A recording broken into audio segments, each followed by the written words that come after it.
Okay, starting with HouseCall Pro. What that is that is a CRM, which is a customer resource management software, and that is where all of the customer database is for their names, email addresses, jobs, scheduling, and invoicing. And there's a lot of things that can be done with it, and it can integrate with a few other softwares. That's why we'll talk about CompanyCam and HouseCall Pro. So QuickBooks. yeah, and QuickBooks. So let me skip over now to the share. It'll stop bouncing, so that'll be good for you, and you'll just see what's going on. I'm going to input a new customer, and for this, we're going to input some of our cats for some jobs. All right, so just a quick little overview. Right now, I am on the dashboard, HouseCall Pro. Up here in the top right-hand corner where it says New, that's where I will add a new customer. So if we click on that, New Customer, this is where I'll be adding in all of their information.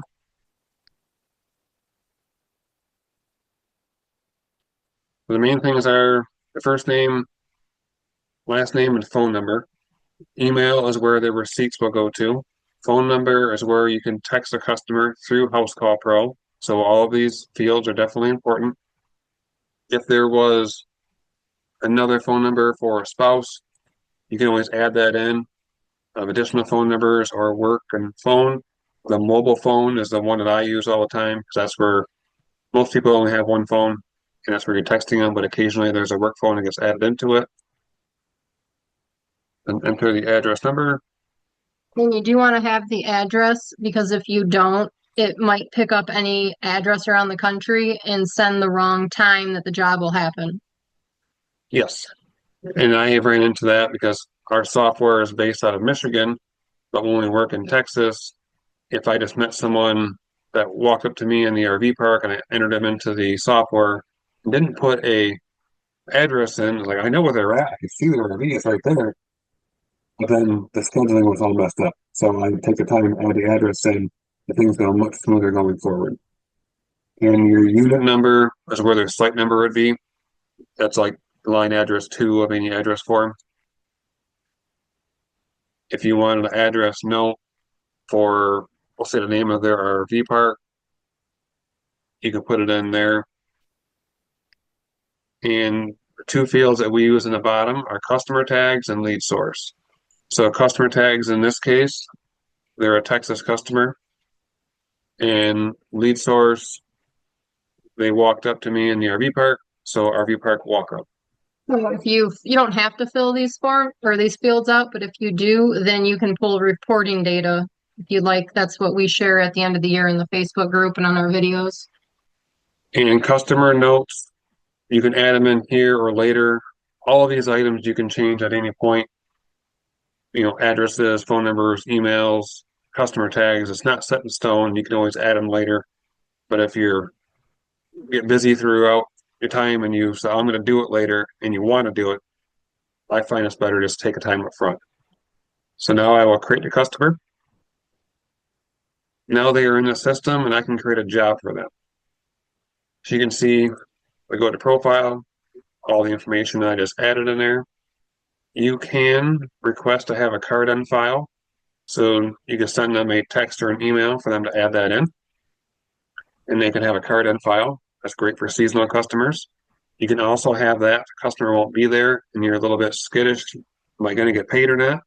You can request a card on file.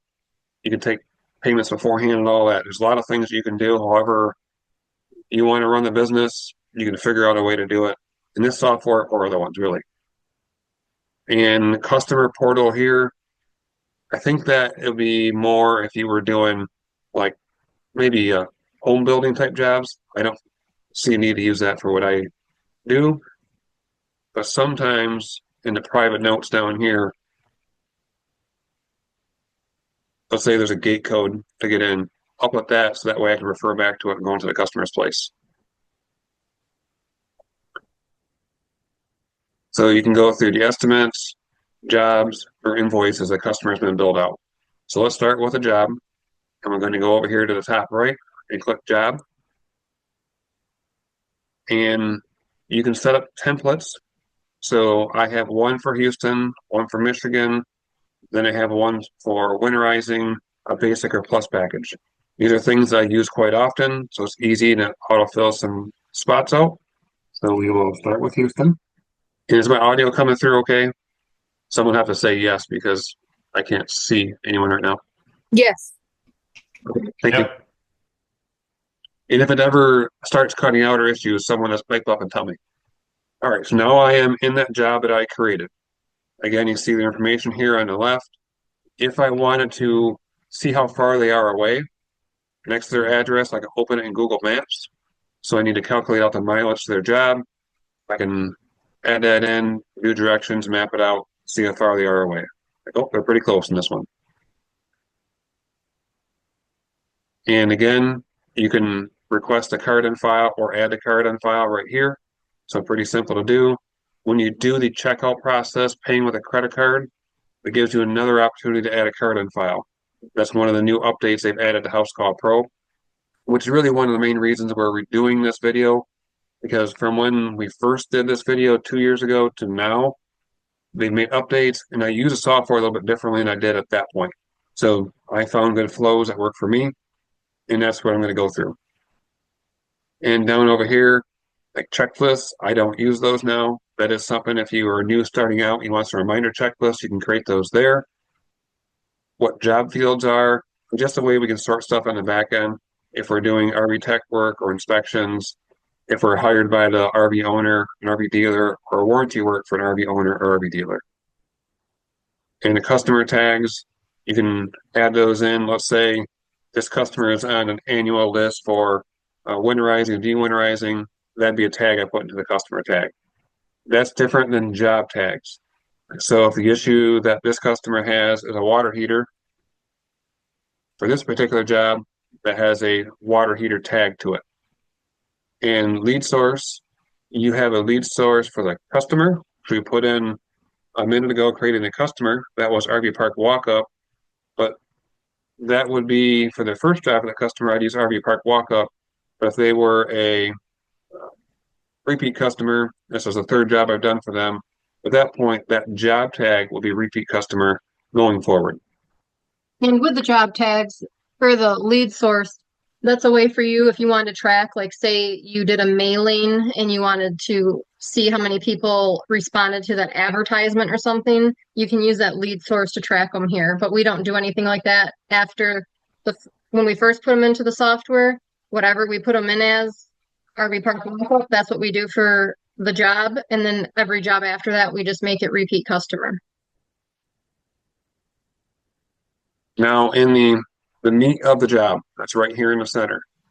So these two fields were auto-filled in, but let me delete these out so you can see how you would add them in if you did not have a template made. I'm just plain I'm going to click the X and delete these two sections. So this is what it would look like if you created a job, didn't have a template made already. So we would go into add service, and I can see all of my options that I have. Yeah, all of these ones we made for all the options. And water heater is leaking. Sounds like a pretty common job.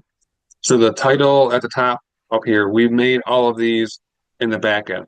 So when we get to the price book section in a little bit in HouseCall Pro, that's where you'll see these categories in. So there's a bunch of different service names. Now when I go to add a new one down here at the bottom, I'm going to hit the plus button. So we can add multiple line items throughout this job. So I'm going to add service again. Click on service name at the top. And I can scroll through the ones with stars I favorited because those are my popular ones. What to say, for instance, you're doing an inspection. I have all my inspection options right down here. But for this particular job, we're just going to have the 1 hour job that we're planning on doing, and then we will have the mileage fee to go out there. So in this case, if I was looking up on a customer's job, I would put, say, what the mileage was, 10 miles, 75. That's within my 1 to 20 mile, $75 range. And at that point, I can save it. I'm ready to go with the job where I can schedule it and go out there. Once I finish a job up, I'll add more notes into here Oh, sorry, once they highlight it, it always pops up. But I would add more notes into here on their invoice once I figured out what the issue was, what I fixed, what I found. If this was a warranty job through an extended warranty, manufacturer warranty, or anyone, what I would do is up here in the top, I would put the RV information first. So 2024 Forest River Wildcat FL, and then log number for VIN, and for the contract number, usually the last 8 of the VIN, and if there's a claim number for that as well. So if you were doing this for any warranty, you would need to have the RV's full description, VIN number, contract number, which usually matches up to the VIN number, and a claim number for that particular claim, so that way you can get paid for that job. And also, one step further, if you're doing warranty work, you will have complaint cause correction. So this was a warranty job. I would have one more step I would take here.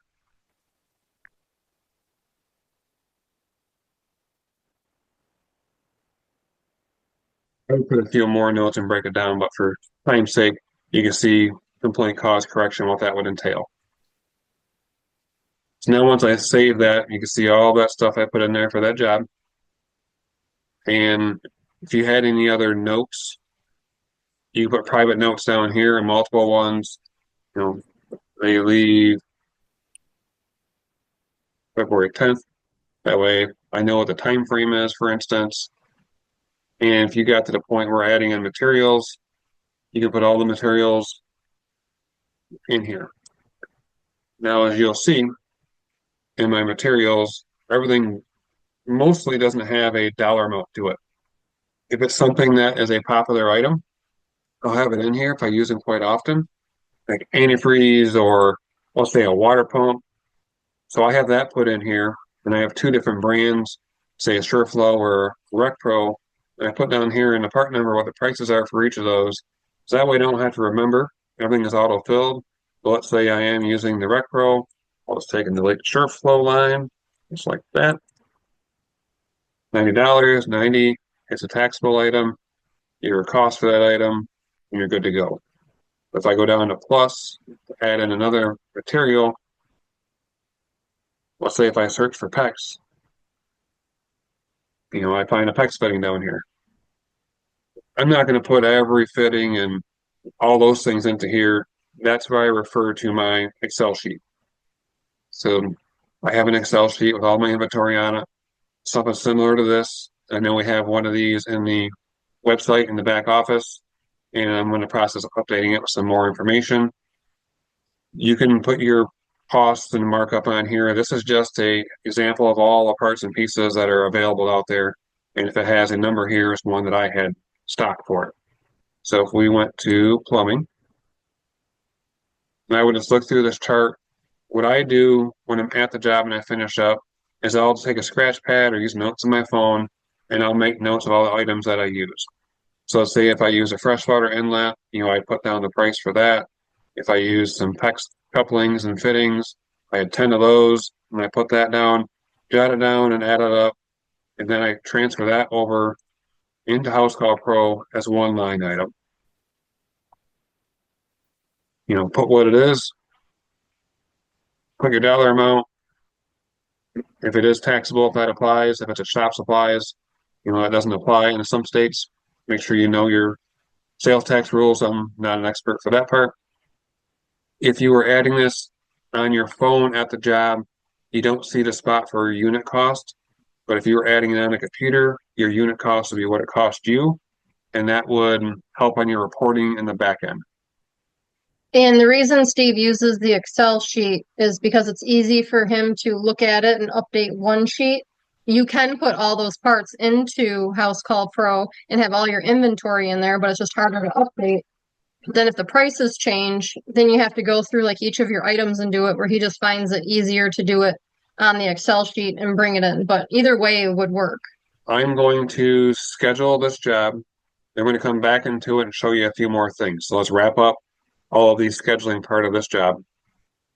Go back up to the top. I'm going to click schedule. Back up here. You can drag this around to wherever you want. I can schedule it here.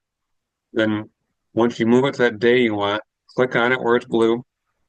At that point, you can change the time. I'm going to be there at 9 a.m. This job is probably going to take me 2 hours. I'm going to schedule from 9 to 11. Okay, I can go up here to arrival window in the very top. This is something HouseCall Pro needs to fix because it used to work where you could see exactly what it was. Yeah, you would see the preview. So this used to say, if I just went down here and made 9 a.m. for the start, this would reflect 9 a.m. up here. But this now, for this instance, we're just going to give the range.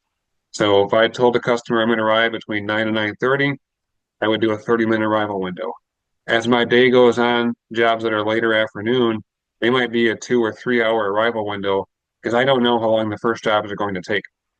So that's where you have a different options. 2 hours is my default setting I have in here. You can change these around to any option that you want, whatever works best for you. And you can change your default setting right down here on the fly when you're doing these.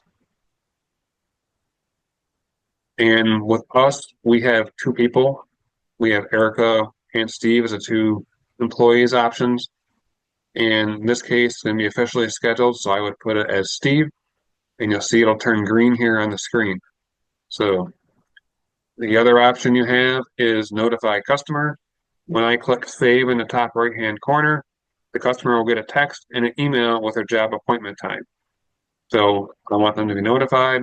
So right now, we're going to get a text to the number for a diesel cap. The job is now scheduled. It brings you back to the job. You can review anything, make any changes, updates. And sometimes I really like to do is when I'm talking to a customer, making all my notes, I'll put in materials ahead of time, knowing that they said the water pump is leaking. I probably need one of those. Some of these things are already done or ready for the job. And if I'm scheduling it out 2 weeks ahead of time, I'll pull that job up a few days out to look ahead and see what parts I need to make sure I have all the parts on hand or order things. Okay, so stop sharing and hold this up. And this is the email the customer received. It's similar to the text, but a little bit more information. They can see when, their address. It also shows those notes I typed in, they get that right away. So if you're typing something in, then scheduling a job, the customer is going to see that. So keep in mind, whenever you type in, they will preview it. So if you're typing in some bogus stuff, they're going to see it. They don't see the materials or they don't see the prices. So if you had anything in here, they would see it. What I really like is on my mileage fees, like I normally would put the mileage and dollar amount right there, especially if it was out there further than 20 miles. I'll break it down for what their mileage is. So then they're seeing that right up off before they get there. And I guess I thought it used to say hourly rate at the bottom, but it doesn't. Maybe it's a job I selected. But if the hourly rate was down here as well, they would see what the hourly rate is and know what is going to happen beforehand. And that has actually worked out pretty well. Uh, Once or twice, I went over the prices over the phone. The customer didn't get it at all, not understand it. They got that email. They freaked out. Oh my gosh, this is more expensive. So I was able to cancel the job before I got there and had a really awkward conversation. So I like that it shows them before we get there. This is what they saw in the email. So they saw all of this information, but they do not see the pricing over here in that email. The same with the mileage. So they saw all of this writing, but not the pricing. And it does not show the materials in this section. So just showing the services portion. So now let me show a few more things. Keep in mind this job right here is a scheduled one. So now we're going to do a few more steps. We can create another segment. We can create a template off of this. So let me create another segment. So I'm going to click the gear icon in the top right. I'm going to add segment. I could also copy all of this to a new segment. If I needed to start over or information that was on this, I didn't want to have to type again. For instance, if I was doing an extended warranty job like this one right here, I would copy to a new segment and all this information is already typed out. Then all I have to do is edit the complaint cause correction section, not all the top part. So if I had it all typed out in one invoice to start with, but I needed to break it out for separate payments for that reason, and the warranty company, they need to see exactly what they're working with and nothing extra. So I'll make sure that's all they see and the customer takes care of the balance on the back end. And sometimes it works out that way where the customer, if they're paying more than the deductible, if there was extra fees somewhere the customer had to pay, the warranty only covered $100 of the hourly rate, not 150. So they would pay the extra 50. I just put it on a separate invoice. It's much easier than the warranty company having to figure out and break down the invoice. So for this instance, I want to create a new blank segment. Now you see at the top, our two segments are here.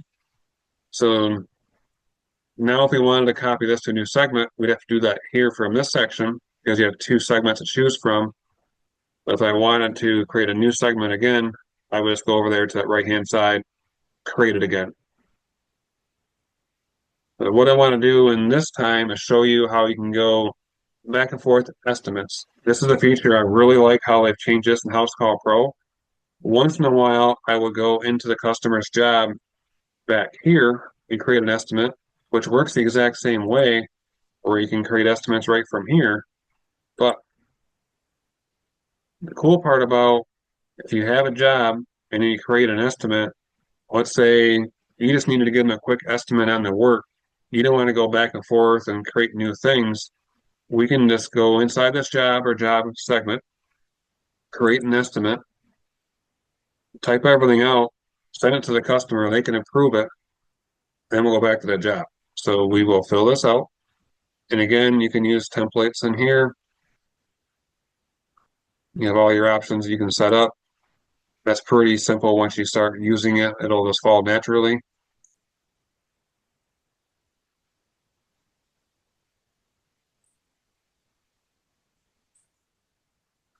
Let's say now we need to replace the water heater.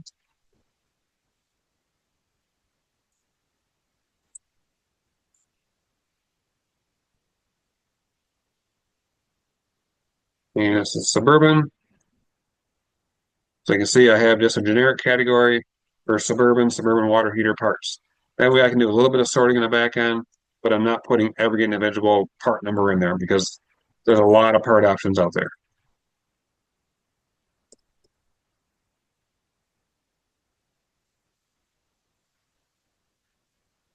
That's not the part number, I'm just guessing.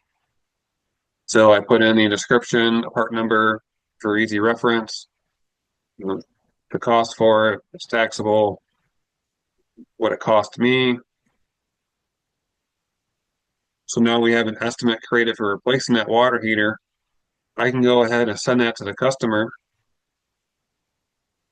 And this looks just like an invoice when you send it out to them. They'll see all the information in there. Once we go next, we have the option to text it or email. So if I text this over, in email, there's a message that goes through, and this is actually fresh, new, live, new update.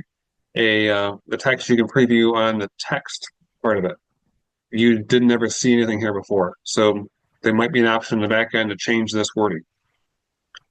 But I'm going to send this out, and Erica's going to grab the phone and look at it. Now we are back to the estimate. You can see up here that it's been sent and waiting for a customer to approve it. Some other options do fall in place occasionally. If you wanted to, say you're doing an estimate for an awning job and you needed to schedule it to go out there to measure everything, if the way you are doing it for your job, if you wanted to schedule the estimate and go out there, you can do that. Me, how I do that is I do that as a job, because if I go out there to do an estimate or work, they're going to pay for an hour minimum plus a mileage fee. So I would do that out of a job and then create an estimate just like I showed you. Like I said, I'm showing you how I use it. Everyone can customize what works best for your business practices. So if I refresh now, we should see the customer has approved this. So right now you see customer approved. So I can now copy this to a job. When I click on that, I can copy it back to the job I came from, which was job segment 2 right here, or to a new job. I'm going to go back to that job segment. Just take all the words we made in that estimate, move them to the job segment. So you typed it once, moved it over, go back to the job segment, and now you can do the rest of the job. You can schedule it and go in there. So now I'm back to that job. So at this point, we can schedule and go through that full job on that part. But if you had a situation on this estimate that you needed a customer to prepay for it, I need to refresh here because I skipped on too many screens. There we go. So now this is where you would end up back at, once you approve the estimate, copied it back to the job, all the words you typed into that job are in here. And if you're making a customer prepay for an item, what I do is I create another segment for that job and I'll bill them out. So if that was the case in this particular operation, I would copy to a new segment. Now we have copy of segment 2.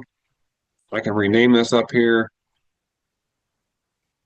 Let's say to prepay. I would take off the hourly because I'm not paying for that ahead of time. Or they're paying for the water heater. Then I can go through and I can invoice them for that where they can pay for it. If we need to give them a discount for any reason, so you can use a flat dollar amount or a percentage. So say you operate with a 5% hero discount, you can do that. Keep in mind that will take a discount off the entire bill.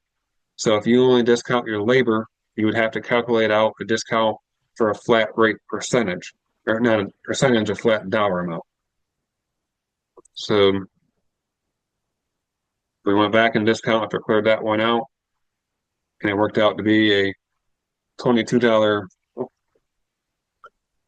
hero discount for $22.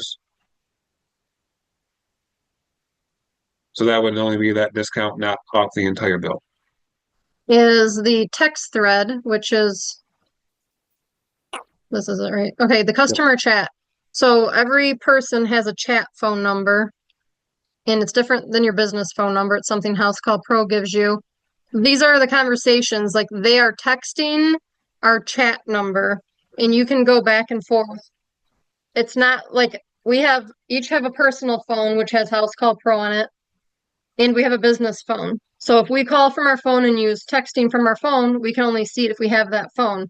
If we chat somebody with the system, we can see it on all of our computers, all of our phones, so that way we can both answer them. This is what we use all the time. So you can see like these are the reminder emails that went out for the job. If they reply to this and Steve's working, I can see it and I can answer it, or I can tell him, hey, Steve, this customer has a question.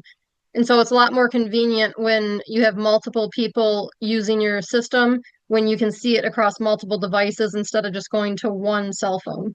It also gives you a nice little history thread where you can see when you created this job and created that job and your segments and estimates.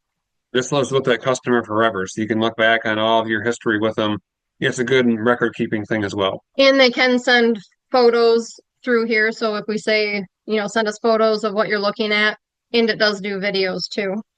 Now let's go back to a job. Let's go to the red section. Yep. So I just clicked on a job through that text thread to go back to that particular job.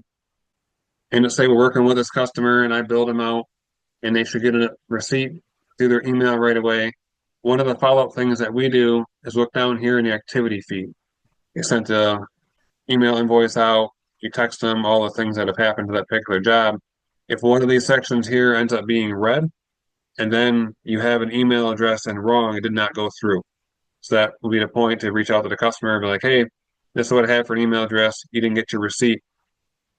Tell me what the new email address is. On the texting part, Are you sending texts, receiving texts through HouseCall Pro, the app itself, or through your phone's messaging app? So HouseCall Pro has its own phone number. So we have our business number, which goes to a cell phone. And then we have the HouseCall Pro number that they assigned us. We picked it partially so it was local. You can select it partially, but not 100% on the phone number. And when I text the customer their job appointment, they can reply back to that same number. And I can see that through my computer, through HouseCall Pro, through the app. It sends a notification just like a text message onto my phone. I can reply back to them on my phone. I can reply to them on the computer because Erica is tied to it. She can reply to them. So we all see that same notification and can reply to the same person. If I reply to the person, everyone else in that thread gets notified. So Erica gets notified. She's automatically in there and the customer. Sometimes the customer will do a group chat off their end. They have the husband and the wife text me. So when I text them back, they both get it. So I would see in the top of that text thread, customer name and a random number. At that point, I know it's a group chat, but they have someone else added into it. They usually tell me. And we have everything synced to our Apple Watch, and I just got a notification from one of our customers sharing an attachment about a job. So we instantly know when things come through, so that way we can respond to the customers very quickly. What I do is when I'm on the job, the work cell phone is in the van or the truck, and the phone I use for taking my CompanyCam pictures of HouseCall Pro is not tied to anything else, but I get notifications on that through HouseCall Pro. So I usually will see it on my phone or my watch. Oh, someone said something, and I can reply to them if they're, do you have an updated ETA or any cancellation or questions? I can see it and filter it out if I need to respond to them right away.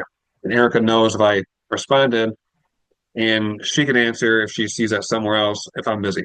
Hey, thank you guys very much for doing this. Your demonstrations are 100%, 1000% better than what HouseCall Pro offers, which, by the way, we have signed up for HouseCall Pro. Please, Erica, make sure you get your credit for Unless you clicked our link right before you went there, we don't get any credit for it. So if you clicked our referral link right before, then we're good. If not, then we don't get anything. No, I did. I used your referral link. Okay. Well, Erica, you want to explain that now? Yeah, I will. With the referral link with HouseCall Pro, if you want to give us credit for helping you out, it doesn't cost you guys anything. You have to click our referral link, which is on our website and other places, and we can give it to you. You have to click it and then instantly go there. If you go anywhere else on the website, they don't give us any credit for it. Yeah, there was around 7 people over the last year that told us, hey, I signed up and I used your referral link, but they didn't go from the referral link and exactly sign up, and it gets lost in their system. So we might get it, might not. We'll find out. Well, my question was, when you're using this text option, which is fantastic, is that number posted on your website? And if it is, do you get any annoying spam text messages from, stupid robots or whatever? It used to be on our website, online booking, and they took it off. And no, we didn't get anything from robots. I did put a chat bubble on our website for a year to see how many people would actually use it, just like HouseCall Pro's chat or any other stuff. And we had like 3 people use it, and it was always like, where's this coming through? I'm like, oh yeah, that's that thing. And the people wouldn't put down their names usually. It's just their number, and it was like a weird thing. So I took it off. But no, we didn't receive any spam from it. So if you don't post the number on your website, how does the customers know to text this number? I will explain that to them when I'm on the phone. So if they called in, I took the information down, and I tell them, you're going to get a text from another number. You can text that back and send pictures to it, but you can't call it. The number I'm talking to you on now is a regular cell phone. You can text it, you can call it, you can send pictures to it. So either one works to respond to, and I will see both of them, but just know you can't call the other number. And it will also send them a little notification after their first text. It will tell them they're opted into text messages, and you can opt out if you don't want to get any more messages.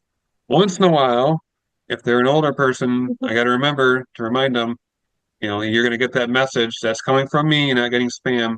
Don't hit the stop button. Otherwise, you won't know when I'm on the way. But the text that went out when he scheduled the job, that's when they got the text. And so then they're talking to you right now, and then they could talk back to it. So it goes out instantly. We don't give it to them. And then the Gotcha. customer end, it looks just like a text message on their end. So they don't know any different. Hey, Steve, can you show us how you made a template? Because I'm definitely interested in that because that's one of the things that I think is they lack in showing you. So I'm just creating a plain old job now. And so we're going to put a de-winterization basic package. And the next line item, I'm going to put in an inspection service. Now, once that information is in there, the other things we want to auto-populate could be on the job fields over here. So RV tech, RV owner, and I actually think you can put a job tag into it as well. Now, once that's created, it's pretty simple. We go up here into the job options in the top right, and we can save as new job template.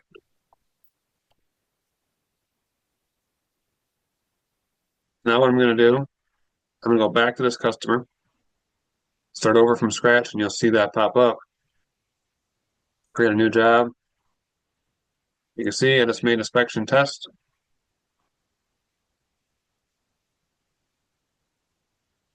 It's going to open up with those same line items. It doesn't copy over any special words you type in. It just copies over your price book items in the back end. You can see we have that job tag, these job fields, and it's done.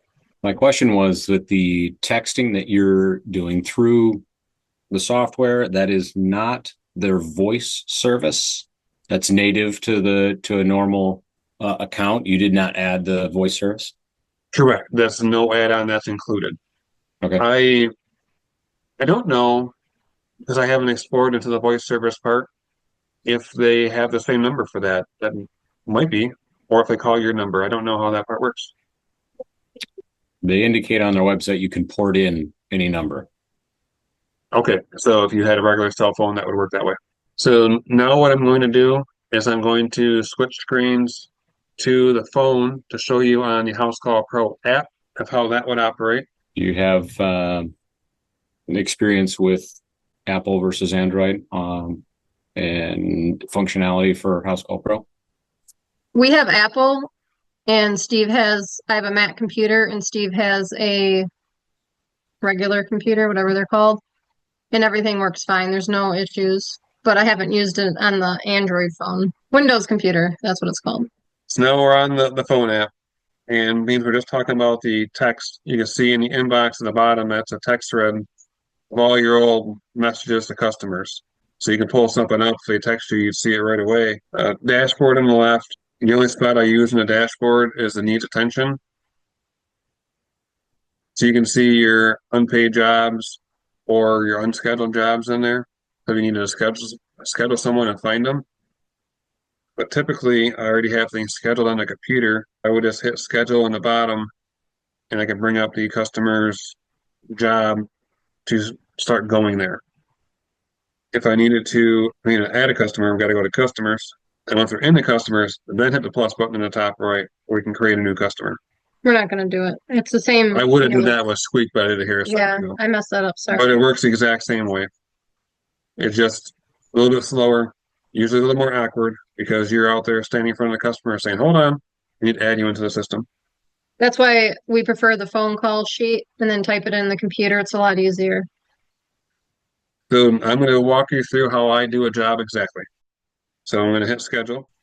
We're going to go to a customer, open it up. We can see what is inside that job, line items that we have started. This one, I don't have any line items started yet, so we can add those when I get to the job. That's okay. And you can add estimates. All that stuff is right down here. It's just not quite as easy on the phone as a computer. So as I'm going to do a job, you can select on my way at the top or start your time. If I'm GPSing there, I will hit the GPS, and you have the option to open map and set status to on my way or open map only. So if I'm looking at this the night before, I'll hit open map only if I'm trying to plan out my route to know what time I need to wake up in the morning.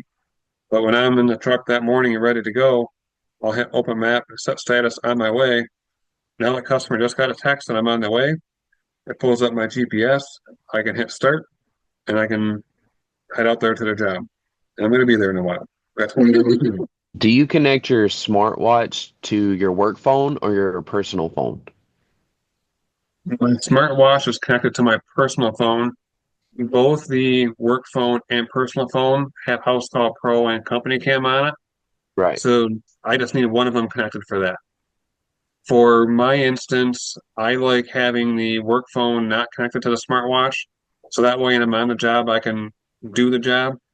There's some days the phone is crazy, things that are coming through that I would feel bad having to answer the phone if it was on me all the time, where it's easier just to call back a few messages when I'm back to the van and it's separate from that job. Did I answer your question? Yeah. Yeah, I was just wondering which one would work best for me because I haven't started yet. I would say if you're going to have two phones, definitely the personal phone, because if the phone starts ringing constantly and you're trying to fix something and your watch just keeps buzzing and buzzing and buzzing, it's going to make you go crazy. So you can see in the top, the on my way is in blue. Now we showed up at that customer's job. We got there really fast. Hit start my time. You can type a note in here if you want to. I typically don't unless it was a long insurance or warranty job. I needed to track how long I worked on the slide out, how long I worked on the roof, how long I worked on the refrigerator, or warranty calls and those items. I need to go back and track it. So I'm just going to hit start in this instance. So now the job is started. I will just do my work throughout that job and come back to this when I'm ready for the billing part. But if it's a job I need to take a break, I can hit pause my time. And here I have 4 different options. If I need material and I'm going to come back, I'll just hit pause my time. If I'm plain old just taking a break, I'll use that. Or other is just for anything else. If I was to hit complete my work, it will finish the job out. So if I hit complete my work here, it'll ask you, do you want to finish your job? No, not now. I'm not ready to finish it yet. Now we went right back to the screen we were at before, but it just paused our time. So I can restart my time in here after my break. That's what I was stopping for. And now we're back on the clock for that job. I can't see it, but my watch has a picture of Steve, and it says Steve Pugalowski from Mobile RV Tech Services is en route to service your RV. When I am done working on that job, I will hit pause my time because I'm talking to the customer, finishing things up. I'm done with my billing clock. So I've just paused the time. And now I can go through none of my line items. And just like I was on the computer, I can add in my line items. I can edit stuff in here. You can add your services, your materials. And I will say when he's doing this, when he's trying to finish a job up, if I'm on the job and the customer is very chatty and wants to talk about everything, this is where it's my job to talk to the person, distract them. I'm usually talking to him the whole time because I'm distracting them the whole time so he can work and listening to their stories, but so he can wrap up and get the information in so we don't forget parts because that's what happens. And also what I'll do right here is I'll typically talk to text and write a little narrative about things I found and what I fixed, and then go in and fix the spelling error that talk to text puts in. So I can put more notes into that receipt. So the customer has record of, I have record of it. You know, any cover your butt type of things you need to put in there. So, you know, the customer is going to monitor for leaks. So you put that on them. This RV was frozen beforehand. There's no knowledge of what the further extent is. This was fixed. This was found leaking at this time, but we don't know what future leaks could be. If it's a situation, we'll use a leak, for example, again, where there's a roof leak and we did this now. If it continues to leak, this is plan B, plan C. Or we're already on plan B and plan C. Like this is the last effort we're going to try on this leak. If it has future issues, the customer has to take it into a shop. So I'll put next steps on there, which are good reminders for me when I look that job back up. The customer reaches out, I'm like, hey, this is going on. I'm like, okay, this is what our plan was. So this is what we're going to do, and we'll schedule it and come out there and we'll do plan B at this point. Or if they were responsible for taking care of a disposal of a holding tank, for instance, put on there, customer is responsible for disposal of the holding tank, of the air conditioner. So that way everything is documented So when we're done with the job, you have record of it, I have record of it. Yeah, just a quick question. When you're out in the field during the day in your van, are you doing everything through your phone, or do you bring a laptop with you and He brings a doing any laptop, daily? and in the back office, it's one of the video playlists. I don't know which playlist. I think marketing and business or something like that. It's like a day in the life of us on the road, and you can see what we're doing in the vehicle and doing work on the computers and stuff. I was trying to get different snapshots throughout the day of what actually happens for our workflow. Yeah, did I hear you say that you ask the customers to take the old AC unit? If I can. Yes. Okay, that's And all. especially if they're trying to save money, you can say if there's a disposal fee of X. So if you want to save money, like you can take it. Sometimes they scrap stuff. Sometimes they have a way. In Michigan, we have either a whole bunch of people that live in a house and they have an RV, or they're seasonal. So it's kind of like half and half. So some of them have big yards and storage. Yeah, so Okay. I'll tell them that, do you want me to get rid of the air conditioner? It costs me $100 to get rid of it. And it literally costs me $100 to get rid of one. So I don't make anything on it, but I can take it off their hands and get rid of it that way. And after I pile up a few, and I'll have someone come through and take them, and I pay that person at that point. When we're in Houston, we don't get rid of the appliances unless it's something very small we can put in the dumpster. They have to do it. Makes But in sense. some areas, even like Houston, if they're a resident that lives here, they can go to the local recycling place, get rid of a hazmat thing, and only pay $10. So I'll tell them, well, if I have to get rid of this, it's going to cost you 100, and I can still go to that same $10 place, but I have to drive there. So they're usually pretty willing to say, sure, I'll take it there. I only pay the $10, and I even give them the address for it and text them over the link if I can. All right, now I'm back on the app. So when I finish up on the job, you can collect a signature in the job. So that's the approve in the top left corner. We hit that. You do have two options: before work starts or after it's complete. I never had someone sign up before I started. So they will also see the dollar amount in this section. You can see on here there is a link to my terms and agreements conditions. No one's ever asked for that. I can always bring it up if I had to. That shows all of our warranty processes and those things, and that's in the back office. Mm-hmm. That's in marketing and business files. If they are not there, I can invoice them, either text or invoice. So that's through the other button at the top. We go to the next screen. You can see here, now we have the options of the phone number or the invoice. You have the message down here. You can change things if you'd like to. Or if they're right there, are they going to pay? At this point, we can go check out if they had two job segments. Let's say I was there 2 days ago and I didn't collect for something for some reason. I can add those job segments to it, total up their whole bill. You can also do partial payments in here if you want to. All those items are possible. So if we go to the next screen, if you had a credit card reader, you would hit credit card, card reader. That opens up, syncs to your card reader. If you're paying with a check or cash, you can do that right here. Takes a second. There you go. They just got a receipt. I'm just going to show briefly on CompanyCam. With CompanyCam, from when we started to now, they have changed their pricing structure. So it costs more than what our plan is. So we're grandfathered in. And there's other softwares out there. Basically, what CompanyCam does for me is it tracks the pictures on each customer's job, sorts them by each customer. It does sync with HouseCall Pro, which is a nice benefit. That's not really a mandatory thing. Just something you can easily track customers' photos with for each job. So that way you can refer back to them and part numbers and how the job was when you got there, when you started, things you found, all of that stuff. That integration, does that allow you to see those photos from HouseCall Pro, or do you need to get into CompanyCam to see it? You can see them in HouseCall Pro, but I don't look at them there at all. I use CompanyCam just by itself, look at photos. You'll see them in that job on HouseCall Pro, but to me, all I see is pictures. I don't look at them. I see they're there. I acknowledge it, but I do all of my picture work in CompanyCam. Yeah, do you have to have that extra card reader that kind of popped up on that animation? Yeah, actually not now. They've just updated where you can do tap to pay with your phone. So as long as Okay. their card has tap to pay or they use an Apple Pay or one of those items, you can do that. It costs another $5 a month. It just works like you can do the tap, swipe, or chip on that card reader. And one thing before I do switch over to CompanyCam, just wanted to show quickly the more button up here on the HouseCall Pro app.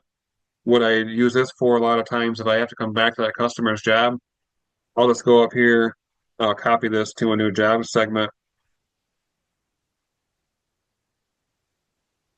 So then it's already created and copied. So I don't forget when I get back to the computer later that I have to go back to that customer's job. So just a thing, I'll leave it like that. I'll take care of it in the computer later. I'll create that other job segment right there. So that way if I don't forget I'm coming back or something. So now I'm in CompanyCam and you can see jobs that are near you or jobs you've worked on recently or just created. So let's say we're gonna go So in. every time you make a job in HouseCall Pro, it creates one in CompanyCam. You don't have to do it. So the main screen here is the main thing that I use for getting to my customers. So I can search for them on the top.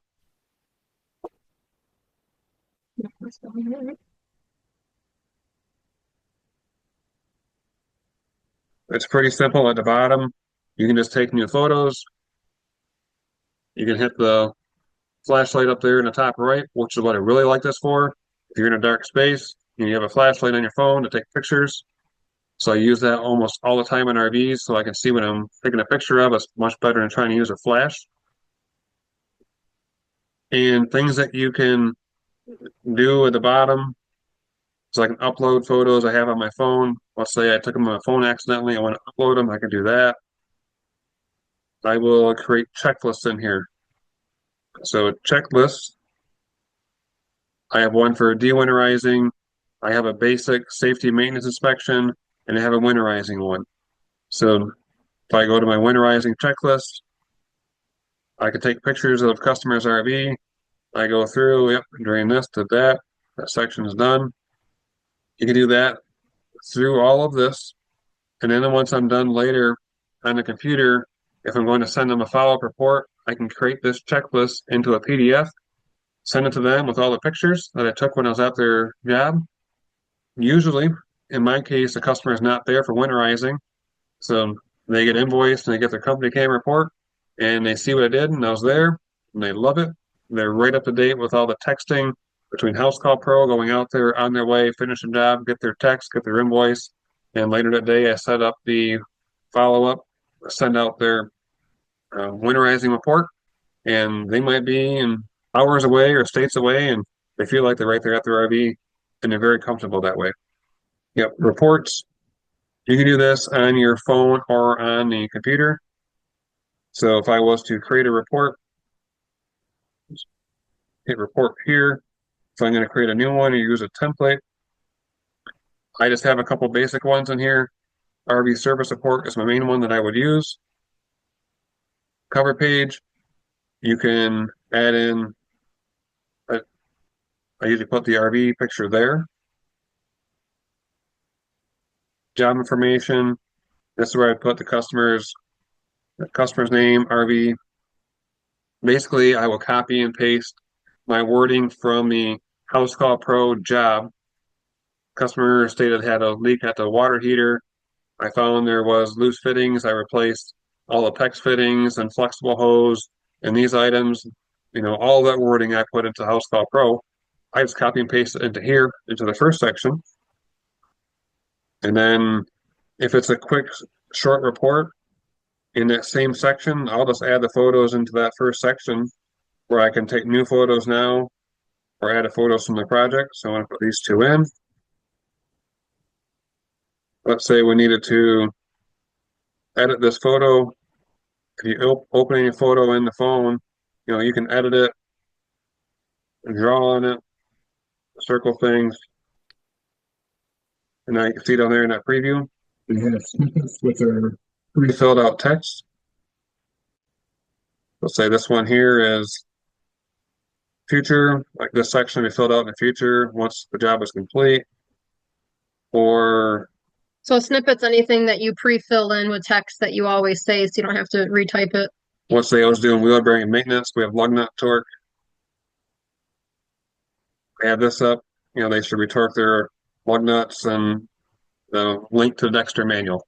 So that stuff I already typed it out once and it's done. So I can go through and make snippets for many things and put them in there. Some of them are quite lengthy. Like if I put in, okay, so I'm going to add in the water sanitizing system. I have links to different products that they might need or parts and everything figured out. So I've typed it out once and it's done. Can you show us the list of all your checklists? And then I guess I'm just wondering, like, what is the difference between checklists and reports? Because I know checklists, you can have photos in them too. Can you go It's to like a report. our website, Steve? Links on our website where I can show you real quick, and you can see those anytime. And if you do buy CompanyCam, there's a referral for that too. We have the referral code on our website. So let me cruise around once you get it up. So under RV discounts or RV resources, RV discounts, this is where I put our 2 referral codes. So if you ever buy it and would like to give us credit, it's at the very bottom. Right here, HouseCall Pro CompanyCam. You can just click that link and then buy it. So to answer your question, Eric, we'll go to the RV winterization tab. Right here, it says winterization checklist report. It has our checklist in it, so you'll remember that's the checklist one. So basically, sample customer, and it has all these little checklists. It has a checklist, and you can add photos. So that's where you find that example. If you go to schedule now, there's a couple on the website throughout it. But at the very bottom, where it says what to expect from us, this digital service report, and this is not a checklist, it's a report. So this is like the first section where he says he puts we take the photo he said at the front and put it on there. And then the next section is the customer's information. And then these are all the different sections that he has broke down. And so this is a picture and then the words that he did. Picture, words that he did, and then it will go to the next section. The biggest difference between a checklist and a report is a checklist is for repeat or repetitive things. So winterizing, where I'm always going through, all the holding tanks and the fresh tank and those things. And then the report is more of a wide range. You need to input a lot more data. Things aren't filled out for you automatically. Do you send a report or a checklist to every customer after every job? If I'm doing winterizings, it is a part of our winterizing package. They will get that winterizing checklist. If I'm doing bigger jobs or warranty jobs, roof work, the customer can't see it, they're not there. At that point, I'll do a follow-up report so they see what work was done. So if they're not there as a bigger job, I want to make sure that they saw the issues that I found. I'll make this report up for them. And another example that we use the report is the RV inspections for our maintenance and safety inspections. So when you scroll down to those where it says learn more, click here. So this is like a PDF that pops up and tells them about it and has the little checklist items so they can quickly look. But click here for an example of it. This is another example of the report. So we do these a lot, the safety and maintenance inspections. These are the main inspections that we do. They're usually 2 to 3 hours. And this one's, well, it's a checklist because it has a little checklist feature. All right, this one is a checklist, how it's set up. And I like checklists because they are simple to set up. When I'm doing the same thing all the time, I don't forget things, especially winterizing or dewinterizing. It's easy to get distracted when a customer's there and you're trying to go through them. Oh, I didn't check this off on the list. I forgot to close this. I forgot to do this.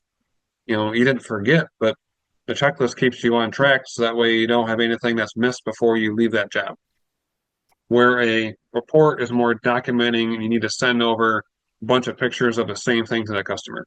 And we did send a report after every job for the first year and a half. Sometime in the middle of the summer, Steve couldn't keep up because he was too busy with work. And so we cut it to just the big jobs for, like he just said, the warranty jobs and bigger jobs that we want to make sure we have the documentation for. Just to show quickly on the back end of CompanyCam on the computer side, you see those same checklists, everything right here. So if I wanted to create a report, I would just go into that job. Just like you saw on the phone, you can create a report with your existing template that you have and go through and fill it out. Just a little bit easier to do here on the computer, of course. And you can make these into templates and you can edit those in CompanyCam between your, they have other templates that I don't use, but between checklists or reports, you can go through and edit those templates of what you're going to use. There's no way for me to share a template that I have. If someone in the group wants to make a template in CompanyCam, you have to take one of those examples we just showed you on the website, follow that, type the words in. They don't have a shareable template option. So in QuickBooks, I am not a accountant expert. I'm showing you some of the ways to help get around and navigate through QuickBooks. I'll also say you can do quite a bit of things through QuickBooks. If you are starting out, it's a good thing. You can invoice through this, you can take payments, all those things. If you're going to be full time in the business, a CRM like HouseCall Pro definitely can save you time and some sanity. If you're starting out part time, QuickBooks is a great place to start because you're probably going to have it anyway for doing your business. You might have to have a higher plan for doing some more things. The plan that I have and use is their simple start plan, which is their lower plan just to do basic stuff. And if we click around some spots, you'll see there's some things. Well, we can't do that, so you have to upgrade. But I'm not invoicing and taking payments and billing through this anyway, so I don't need some of those extra features. If you're doing payroll and all that, there's more plans to go through. So first off, this is your main screen. My privacy is on because we're show all of your accounts here, so that is off, of course. There's a quick navigation around QuickBooks. QuickBooks Online, you can do this on your phone or on the computer. You're limited on the phone. Mainly what I use the phone for is inputting receipts. So if I went to somewhere and had a receipt, I can open the phone up and take a picture of that receipt and add the expense in. It's easier scanning it, uploading it to the computer. I'll do the same thing if I buy something online, take a screenshot of that receipt in my email, and then I can input that picture in for the receipt in the phone. Pretty simple that way. If I want to add a expense or receipt on the computer, I can go into here and add expense. This is with this plus new button over here, the main go-to place. I go to add new, I can add a new expense. If I'm going to be writing a check, or doing bills, you can do that down here. But I just add everything as an expense or a check.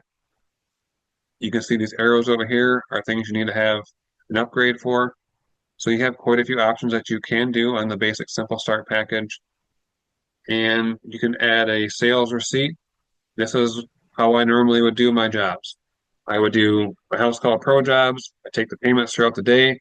At the end of the day, Erica will go through all my receipts and she'll input that receipt into QuickBooks. So she would come in here and add sales receipt. And HouseCall Pro, you can integrate it and make it do it automatically go over, but we've heard there's some glitches with it, and we would just rather not have the glitches and make sure it's done correctly the first time and never have to go back and fix anything. So we decided to input everything from HouseCall Pro into QuickBooks. So I have this filled out here in a picture. It's easier for me. I did a few things beforehand, so they are ready to go. So this is a sales receipt that's filled out. I use as a customer name as they're all RV Tech service call. All my service calls are one customer. I'm not adding in Erica and Squeak and Roscoe. All those names are for HouseCall Pro for how I operate it. If you were only using QuickBooks, it might be different for how you use it. So I add that customer in, RV Tech service call. You have that date, of course. You'll have the payment method down here. So HCP is HouseCall Pro. If they were paying by check or cash, I'll put that down there accordingly. The reference number, this is where we put the customer's name, which helps Erica when she's balancing out. A couple of days later, HouseCall Pro will batch all your transactions. It's kind of random-ish, but off the days, it'll be a couple of days behind. They might take, Diesel Cat and Squeaker Cat and Erica Cat and all the other cats. They'll tell you what they took out for the fees, for your credit card fees. So I would take that off of the bill. So this is the top section. Let me show you the bottom section here. This would be the bottom section, filling out all those line items. And the same thing in my line items. I keep it really simple. I have RV service call hourly rate, mileage fee, taxable parts, sales tax collected, and credit card fees. I put in over here as a negative. So then that puts your bill to this is what actually went into my bank account from that person. Now, once you have your sales receipts, your other option is your bank deposit. So sales receipt, enter the money into QuickBooks. Your bank deposit matches it up with your bank statement to put it into your bank account. So you're making sure things flow just like your bank account. And there are some things you can automate on that end too. I don't do any automation stuff, so I can't help you on that part. But we do have 2 video links that we're going to share with you. QuickBooks training, and they walk you through every little step. That's not something we have time for today. Our bank deposit will look like, so you can see, you have your checking account you put it into. You'd have all the transactions. If there was 2 or 3 different transactions, they would all show up here, and you can add them into your bank account, hit save and close. Now that transaction is done, it matches up to your bank statement. Now I'm back to actual QuickBooks now. The other spot you would probably go to is to the gear option in the top right. Here is where you'll see accounts and settings and chart of accounts. You can reconcile bank statements here. So I have some examples of that ready to go. So these are the chart of accounts I use for the RV Tech business. So this would be cost of goods sold. So cost of goods sold mileage expense would be fuel in the truck to go to the customer's job. Cost of goods sold for supplies and materials would be buying parts from Pantera Sales or NTP, that's your air conditioners and all those items. Inspection supplies, accordingly there. If I'm buying parts that are, tax retail, I went to just a local RV store and I had to pay sales tax on it. I just keep track of that separately from my accountant. The same with shop supplies like screws and tape and zip ties I might buy from Home Depot. I put that here. So there's ways, you can not pay sales tax in different areas. I just track it, how I pay for things. The items that you purchase, basically your cost of goods sold. Now this is the chart of accounts for the bank statement expenses. So that shows up as an expense to your HouseCall Pro credit card fees. This would be your income accounts. As you saw in that sales receipt, I had mileage and hourly rate and taxable parts. So these are the things that I have for the income accounts for the RV Tech business. There's one other account in the money coming inside of it is the sales tax collected. It's not an income, it's not an expense. So that's why it's the other liabilities. And some of these are pre-filled out. Your accountant can help you with some of these. So there's some other options that you can do for figuring that out. But people have asked quite a few times of what you use. And the other one was in that top right gear icon was the products and services. So products and services, we have things that you would sell to the customers as like the other part of the income side of it. I don't know how to really explain it that easy, but you have inspection fluid analysis, inspections, premier or safety, and same thing down here to your mileage fees. That's how it shows up. They kind of both go hand in hand. So these are service items and these are non-inventory parts because I don't keep inventory in QuickBooks. All my parts I have to choose from are in an Excel sheet. And if you needed to edit a product or service, this kind of ties things together a little bit. So those RV tax parts, it's a non-inventory item. It goes down here into this category for taxable parts. So I know that's probably, holy cow, quick if you're not used to QuickBooks, but you can come back and reference to some of these things and help you out that way. The other thing QuickBooks will do is generate reports. So here's a sample report. You can keep tabs on your business. You'll see money coming in, your cost of goods sold, products that, things that you bought that you're going to resell, and some of your expenses. It tells you at the bottom what your net income would be. Make it a little bigger for you. So that's a basic profit and loss statement. And if you're going through some of the trainings, they'll break this stuff down, exactly how to do it and step things up. There's a ton of QuickBooks experts out there to help on some of these things. I'm going to say, can you talk about the difference between taxable parts and non-taxable parts? So this would vary by state for how things operate. Basically, how my accountant told me to do things is any parts that are particular part. If you're selling a gas valve for a furnace, a water heater, a PEX fitting, those things, physical items that are inventoriable type items are all taxable. If they're just some general shop supplies, some cleaners, some rags, some paper towels, miscellaneous supplies, which are shop supplies, those I do not charge sales tax on. So most everything that you buy, and this is where getting into the accountant side of things, you'll want to make sure you're doing things correct. If you might go to Home Depot and pay sales tax on something and you bought an actual product that you're going to put in the customer's RV, technically you would need to charge a customer sales tax on it. So that's where getting a sales tax exempt license and buying things from wholesalers where you're not paying sales tax up front makes it better for your pocketbook because you're not paying the extra 6, 8, 9% more on that item. You're only paying the actual cost of it and probably getting it at a discount because you're buying from a wholesaler.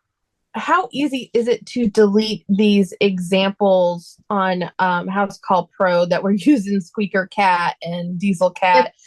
It's really I want to easy. play around with it too, but I just don't want to screw everything up. Yeah, it's really easy to delete the stuff, but whatever email address you put in, and you delete it, it will always be like tied back to that test account. Like right now, I can go in and delete Diesel Cat. I go to his customer profile. The guy can click up here to delete the customer, but if he has active jobs, I can't delete everything out of it. So if I want to delete a particular job, I will go into that. So I can delete segments at a time. There's going to add one. So I would need to delete each segment here.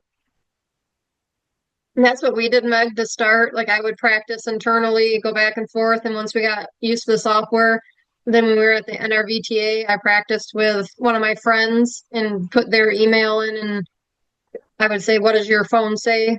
And what's your email say? And I'd be like, "Oh, I have something else I got to fix," and I would fix it on the fly and start learning that way. And then I would do it with people who weren't with me, like my mom and my friends. And that really helped us learn how to use it and see the little issues that we were having and learn how to fix them. Yeah, that's helpful. Yeah, so I was thinking, I was like, well, I'm just probably going to email my mom and drive her nuts. But it is easy like to do with somebody there so you could instantly see what their phone sees. And you can see I deleted those jobs out. Now they're gone. So that's pretty much it. But if we try to add Diesel back in and put a different email, it'll keep adding them back to the email that we originally put them in as. That's why I made sure I used the same email address and phone number as before. So I just kept my same mess that I have in the back end. One note I'll throw out there, if you are scheduling and you're setting things up, make sure your time zone is correct. The two things to make sure is your phone or your computer time. Make sure that's in the right time zone and everything is correct there. And in the gear icon of the schedule software, make sure you're in the correct time zone there, because that will throw things off in the wrong time zone. You might see it in one thing on your screen, but a customer gets a text and it's confusing. So make sure all your stuff is matched up. And that's also where it comes in handy doing those test customers, a family and friends, to make sure what you have set up is correct before you send to an actual customer and things are confusing. Yeah, and last year we were having an issue because my computer would not switch time zones no matter what we did. And we took it to the Apple store and it wouldn't switch time zones for about 6 months. And right when I walked into the Apple store and opened it up, it worked. And so I couldn't send any jobs out until we got it fixed. And that was not HouseCall Pro's problem, it was my problem. We're going to show them why you use 2 accounts, purple versus green, and how you use them. Okay. So in HouseCall Pro, Erica and I both have an account, and the reason we have that, there's probably more reasons because this came after the fact. Yeah, we thought I wanted an account to feel special, but then we needed it. We have the middle plan. Everyone can do the basic plan if it's just one person.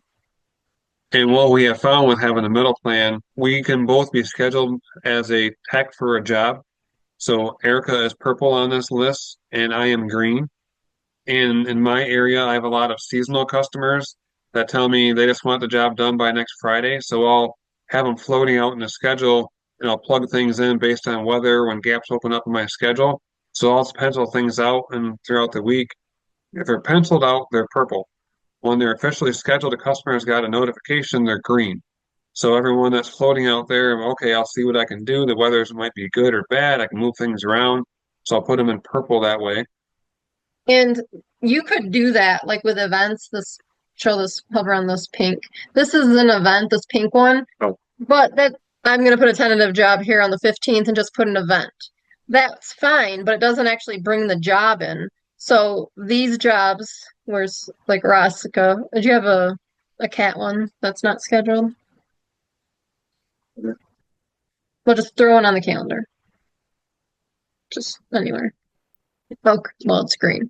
So if it's an event, you'd have to re-put everyone's name, grab the job. When it's already a job, you can easily just switch back and forth to text. So if we can say right here, which text on it, and be like, okay, now it's tentative again, and we're ready to go. We don't have to do anything else because an event, I'll show you what that looks like. It just has like the time, it just says the name, notes, location, but it's not the actual job, where it's just really easy to hop in and out of the jobs. So this has worked for us. There's no other way if you want to put tentative jobs on the schedule that's an actual job to do it. I wish that was a feature that they would have. You'd have to have 2 accounts to do what we're doing. And where this really comes into play, and I posted about this in the Facebook group this year, was in October when we realized we had way too many winterizations and de-winterizations and we needed to track them. So when Steve winterized everybody this year, we put them on the schedule for the same time because basically everyone wants it the same time period every year for the winterizations and de-winterizations. So right now, this is what our April looks like already. We start the 15th in Michigan, and these are our tentative jobs that we have on the schedule and then go to May. So we know they're all tentative. And we're pretty much 80% booked because the weather is not going to be nice. We don't know when it's going to warm up. And so you have to have wiggle room. And so when we start getting close, like that week, he's going to call like the people for April 14th, and start booking it. And then he'll just hop into the job and then turn it to him. And we know that it's confirmed and it's good to go. So it's a lot easier. So we did the same thing this year during our winterizing time. We figured out what people wanted to be de-winterized and also winterized for the next year. So if we hop ahead to October, it looks the same way. So I can look at my schedule and know I can't add anything on during these time frames. This is my wide open time of winterizing. Someone needs repair work, they're going to be waiting till November, if that was the case. Area map on the calendar. So up here in the top below the search bar, it's on calendar now. We can go to map and you can see where your jobs are.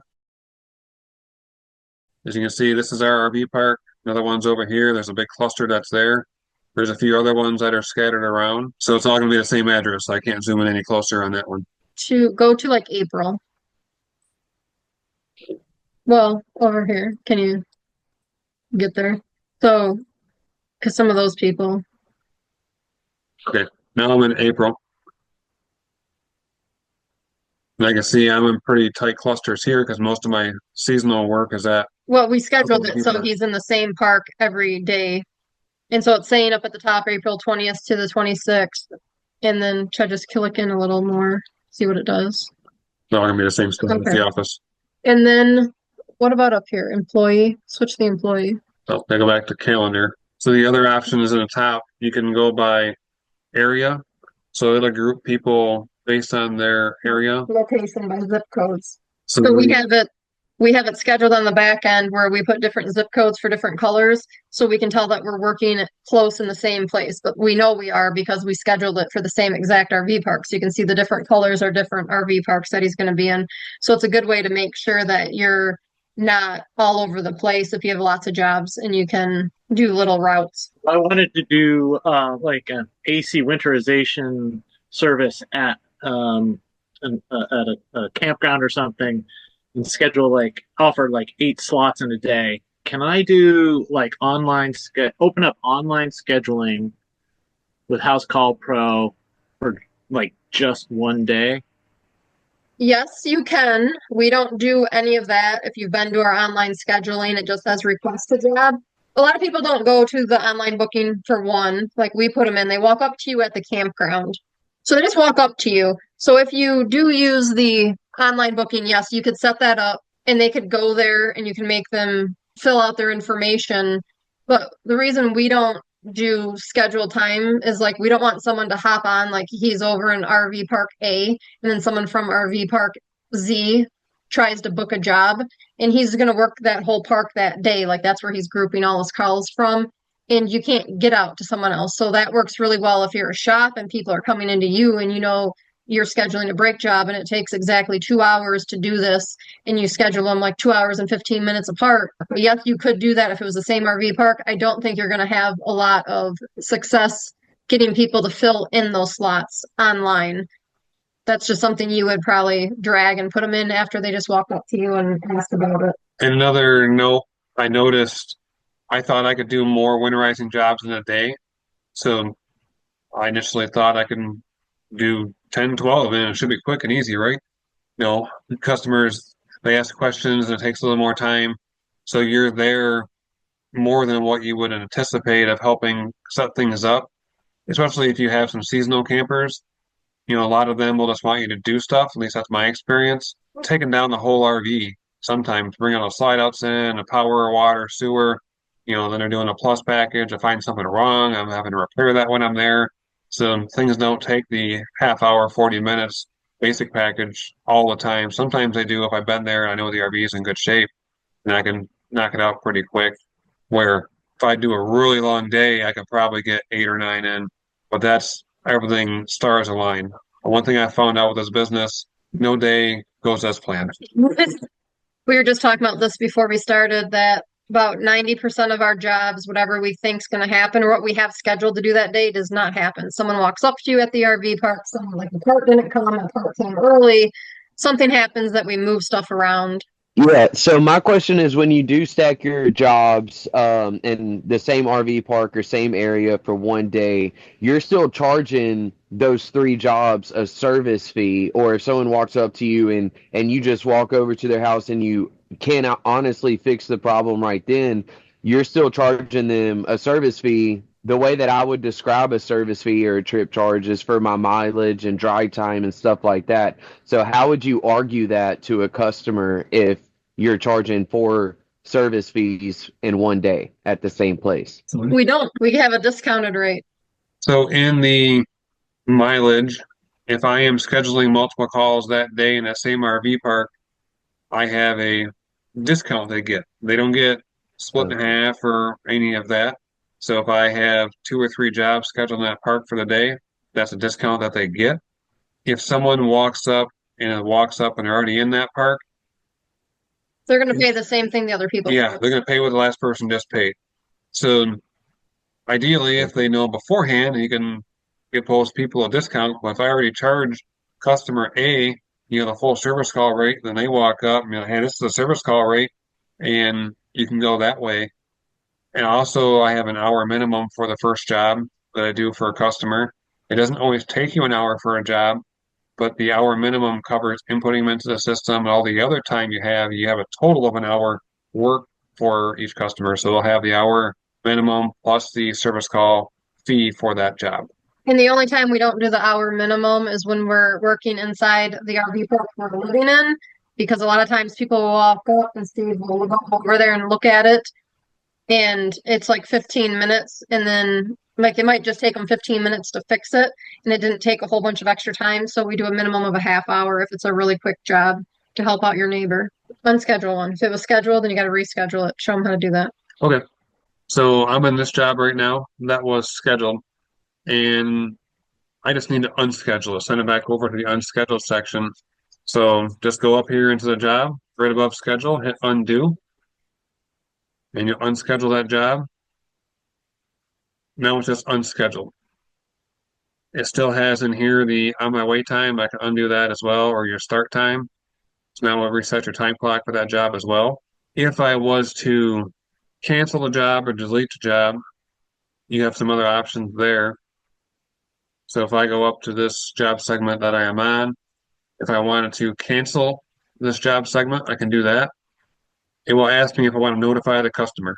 So the customer, we want them to know we've canceled that job. We can say yes, and they'll get a text that the job has been canceled. If we're just doing work in the back end, we need to change something to fix it, I can go in and delete that segment It does not give an option for notification, and it doesn't notify them if you delete a section. Then we go through a few more HouseCall Pro things. Over here, the little 9 dots over here by your face, that is for your apps. I'm going to go into the App Store. This is where you can sync and link things together and add some things onto your program. This is where you'll set up the back end of your business with your addresses and phone numbers, your messages that go onto your receipts and invoices. You can do your terms and conditions. All that stuff will be back here in the back end. So you follow through your tabs, you can set up your profile. Online scheduling, booking, online booking. And then kind of click through some of these. So these are some of the settings. Yeah, so we're in manual. So you're hiding the time selection, or you can do like your start time, like Eric was asking me about, or you can be flexible and allow the customer to select any time slot available. So that would be where you would do what you were talking about, trying to get the customer to select your bookings. And then hit service area. So this is where you could add zip codes to your service area of where that you'll drive out to for the online booking if you set different times. Everything else is right here, down a little bit, the lead sources and tags. This is where you can either add them back here or add them while you're putting a job in. But if I don't want that tag anymore, I need to merge it, you can do that in here. But we're going to show you a price book back end because that's a big thing you got to build out. So I typically go to the price book from the top navigation bar up here. The category that we went with is automotive. That seemed to match closest to RV World. And it doesn't matter what you choose, they just have price books for that industry, and you're not going to use any of the stuff that they have anyways. So your services pops up first. We also have materials. So we'll go through services first. You see we have the service call, which is where the mileage fees live, inspections. We have a section for winterizing, de-winterizing, repair, or maintenance type work. So show like one thing so I can kind of see what it looks like inside. So inside of RV repair are the different categories that we can choose from. The main ones would be your hourly rate. Well, I guess it says Texas, doesn't say Michigan anymore. Like up top, it says on-site diagnosis repair. This is Michigan. I think it's Michigan. Does it say 175? Yes. Yes. And then go back. And then we have the one at the bottom for Houston. So we just have that one says 150, but it has the same information inside. And then click into any of them. So this is what we have set up in the back end. So this is when we chose it to start the job, when he clicked on it, and then he started filling in the asterisks. This is what it was. And then down here, scroll down. You can choose if these are shown on the online booking right here. So we have different things on the online booking show than we do that we actually use. So for an example, if you go to our website and online booking winterization, it has tons of details and it talks about different things that we want the customer to know about before they book. But the job that we actually do, that's why we have little asterisks behind them. One's for us and one isn't for us. Click on it. This one's for the customer. So it has what we have and then it has our mileage rate and all this stuff. But the one that we choose does not have all that. And this is what we work with and manipulate the wording. And the same with materials. I have sections for all the items, so I can do some sorting and reports in the back end, but it's pretty basic. If I go in air conditioners and Dometic, this is what I have. Control box, thermostat, upper unit, lower unit, or random parts. So all of my appliances are set up the same way, and I refer back to my Excel sheet for what that particular part cost is based on the part number that I'm putting in. Otherwise, every time if I put inventory into here, I'd have to put every single part from this Excel sheet, and all of these categories would have to be in here, which is a lot. So it's much easier and quicker for me in Excel. That's why I don't put every individual part in here. And the other things you can go through up here and play with would be your My Money is where your credit card transactions come into. Payroll we don't use. Reporting would be. You can open that up and just show real quick. This is where we get the data for our lead sources, what types of jobs we were doing. All of it's just down in here. You have to play with the different sections and you can manipulate all this and see. And you can create custom ones and do many things like that.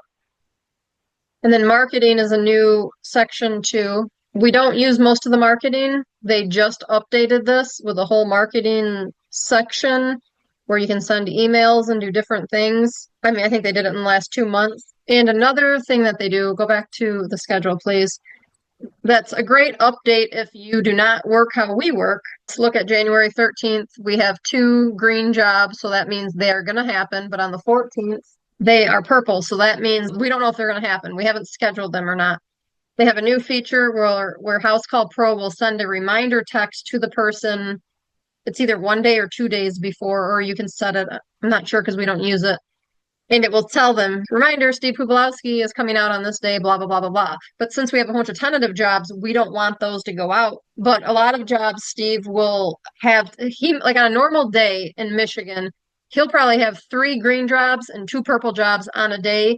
And he's going to do the green ones. And if you have time, he'll do the purple one. But if someone walked up to him at the RV park that he's at and wants to know if he can get on the schedule or can you go look at this and he has time and he doesn't really need to do the purple one yet, then he'll just keep bumping those purple people off because the purple people said they don't need it done for like 2-3 weeks, just whenever you have time. So he's like, I'm going to be that way. So if I have time, I'll try to get this one done too.